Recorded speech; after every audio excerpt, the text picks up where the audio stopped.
લુણાવાડા નગરપાલિકામાં બીજેપી શાસન હેઠળ એલઈડી લાઇટ ખરીદીમાં ભ્રષ્ટાચારના આક્ષેપ વિરોધ પક્ષે કર્યા।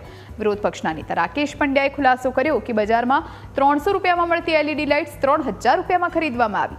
દાહોદની ભારત સેઝ કોર્પોરેશનને આપેલા ટેન્ડરમાં 40 વોટની લાઇટ માટે 9.38 લાખની ખરીદી દર્શાવાઈ, પરંતુ બોક્સ પર 36 વોલ્ટ અને 2200 રૂપિયાની કિંમત દેખાય છે। વિરોધ પક્ષની ફરિયાદ બાદ ચીફ ઓફિસરે એજન્સીને ટેન્ડર મુજબનો માલ પૂરો પાડવા નોટિસ આપી।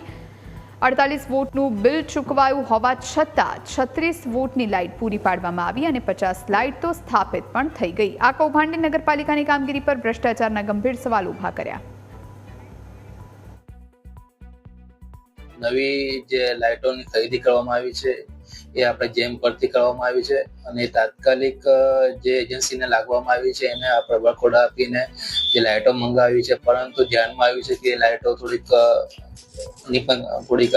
ગુણવત્તા નહીં સારી, એના કારણે નળ સત્ય આપણે એને લેટર લખ્યો છે તાત્કાલિક જે બી એની જે લાઇટો છે લઈ જાય અને આપણે જે સ્પેસિફિક મુજબ જે આપણે જે માંગણી કરી તે મુજબ આપણને પાછી આપી દે, એ પ્રમાણે આપણે એને મોકલી આપ્યું છે।